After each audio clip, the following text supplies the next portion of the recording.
Comedian Andrew Schultz did the Tom Brady roast, killed it there. A couple of nights back-to-back at Madison Square Garden. He's coming to Cleveland this fall, Friday, September 20th. You can see him at the State Theater down here at Playhouse Square. PlayhouseSquare.org always has the details on this and all their shows. Caller 10, this pair is for you. Good luck. 2 for Andrew Schultz in September. 216-578-1007 or 800-348-1007. Brain dead entertainment throughout history. The Cup and Ball, the Yo-Yo, Pong, the Alan Cox Show. On 100.7 WMMS.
This album will be probably 25 years old soon. The White Pepper record from Ween. That's a good one, too. I got more money for you here in probably 5 or 6 minutes. Another $1,000 courtesy of the Buzzard Bookie. It's deadly silent out there in the suite. Yeah. Usually there's one of the radio stations on over the loudspeaker, and there's nothing going on out there. Walked out to get a drink in the break. Bill and I were both out there. Yeah, it's weird. And I'm like... it's weird. Does that mean one of the stations is off the air? No, I don't think somebody turned it off. No, because I think they're usually just running the app over the speaker. Oh, okay.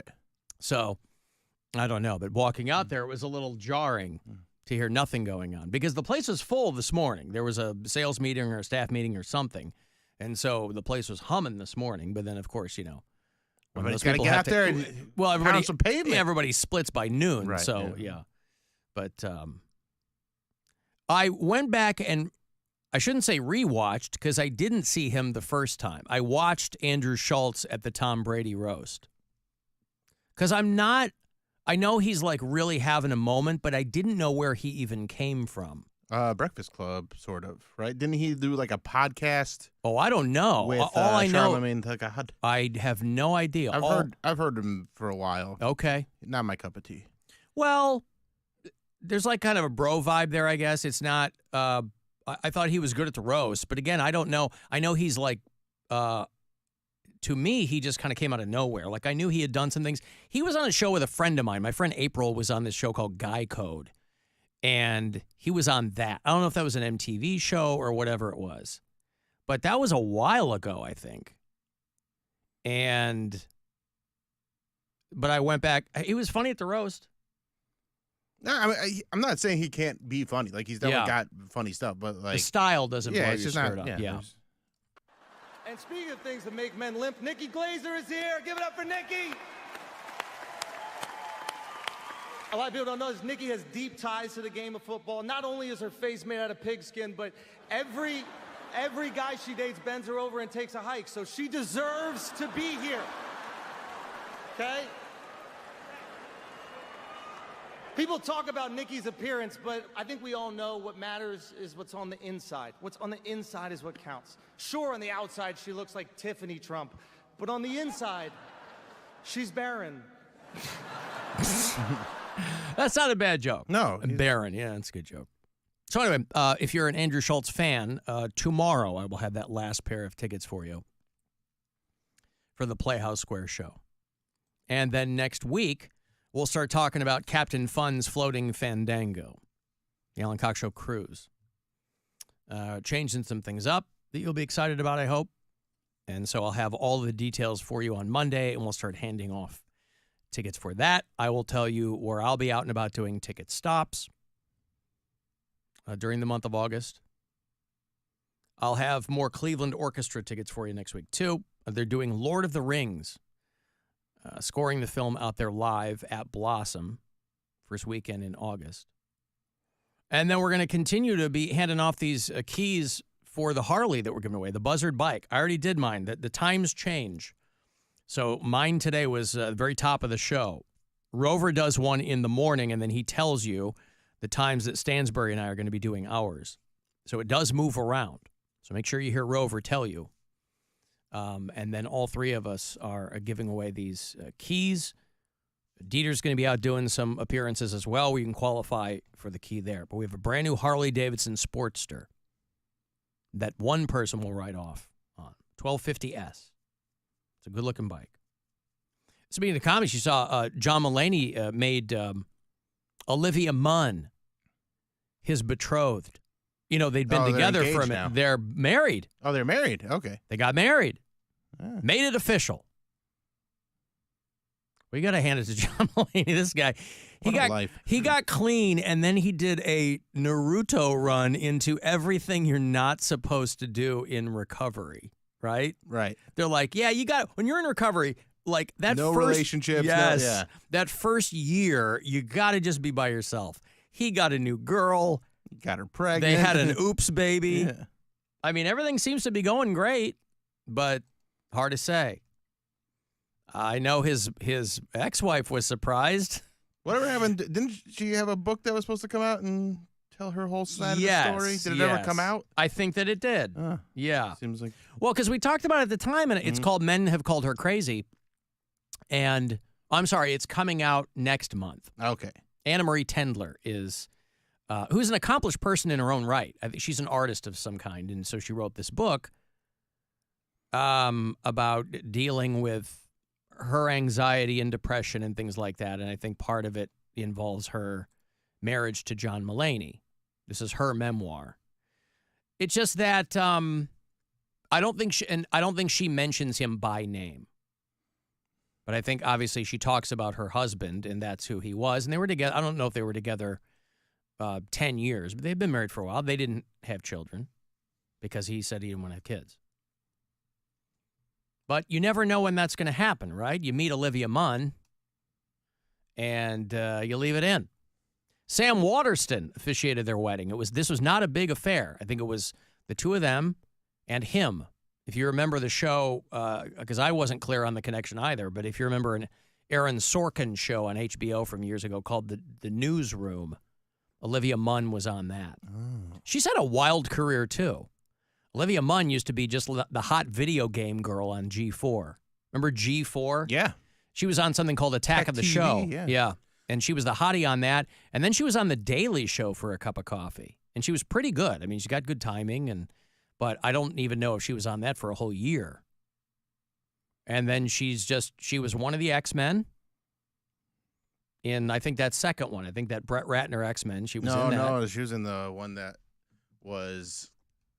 it was like the last one. It was Apocalypse. X-Men Apocalypse. Oh, she was in that? Yeah. I thought she was in X2. No. And she was in... Brett Ratner's was X-Men... United or something like that? X-Men... X2 was United. Mm. X3 was... Man, what was it called? I don't know. X-Men 3. X-Men. The Last Stand. Oh. That was the Ratner one. All right. She was Psylocke. Yeah. If you're a comic book nerd and you remember your... So, yeah, she's good and stuff, and I think she's super foxy. But she was on The Newsroom with Sam Waterston. He was the big boss on that show, and so I guess they're still tight, and he officiated their wedding. And Sam's wife was the only witness. So they're married now.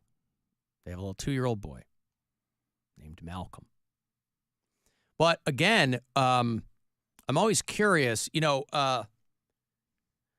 She dated Aaron Rodgers for a while, and Aaron Rodgers is an interesting guy in a variety of ways. And you never know what collides two people together, right? People who, and forget the celebrity part.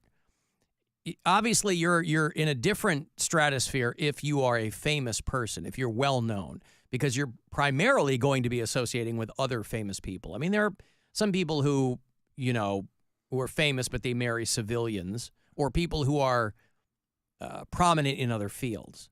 But for the most part, if you're famous, you're rubbing shoulders with other famous people. But even if you remove the fame, because there are similar problems, you can understand what the life is. You can seek solace in somebody else who knows potentially how all of that soul-sucking existence can be when you're trying to have a career in showbiz. But you never really know what throws two people together.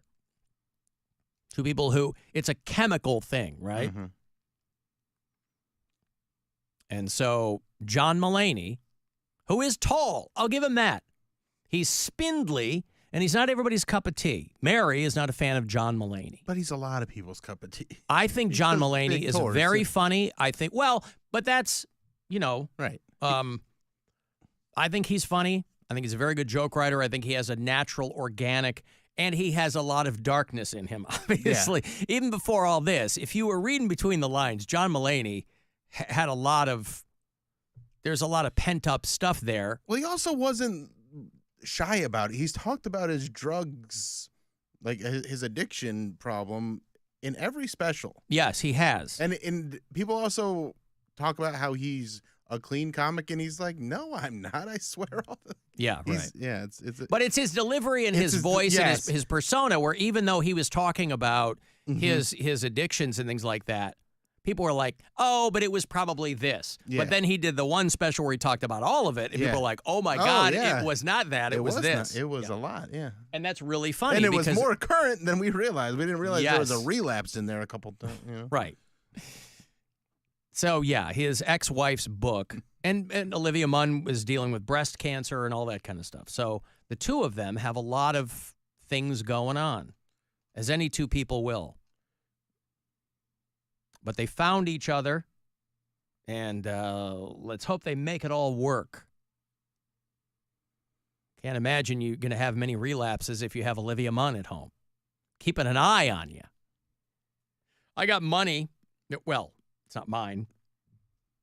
It's from the Buzzard Bookie. It's $1,000. You got a couple of these left. Next hour will be the last one today, so don't waste them. Listen closely, and I hope you win.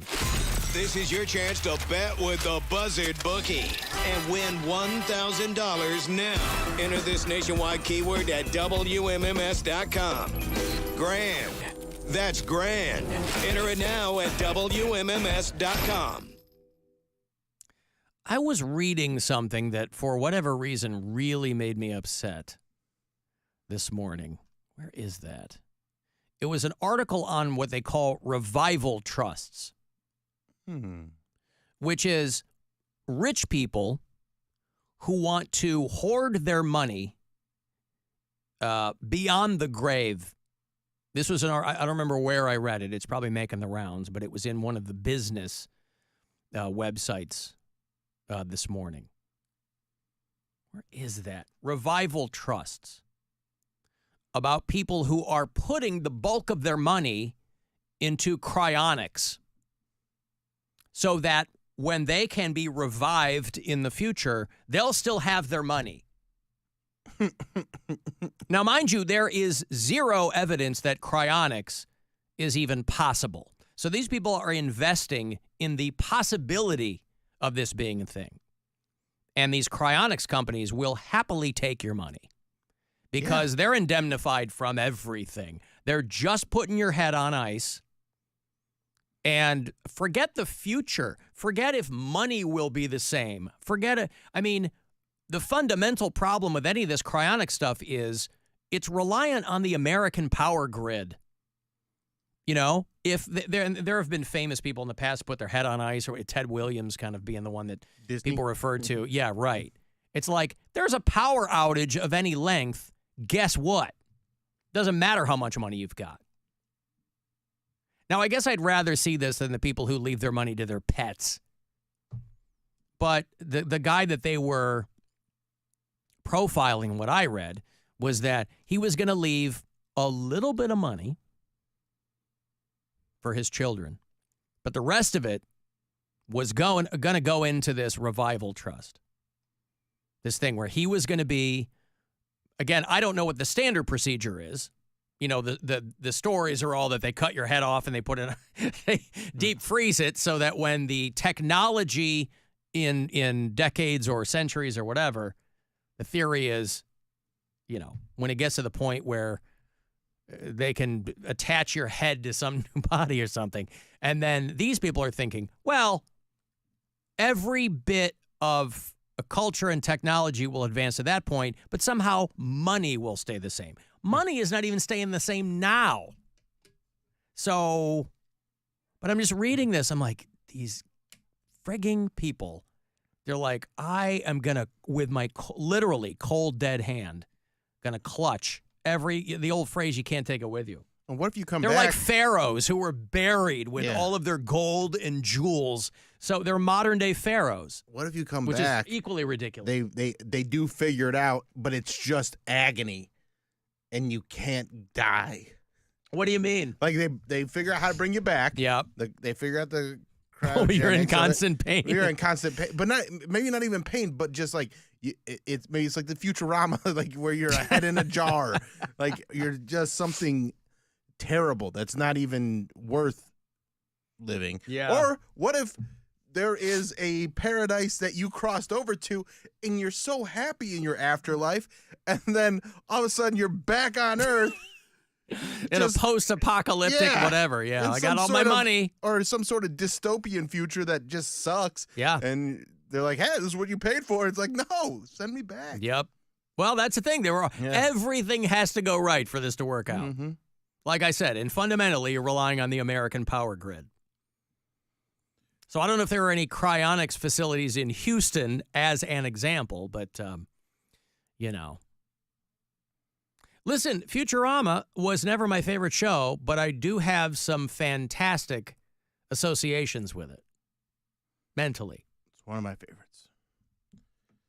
I got a break. If you want to send me a text for something, 351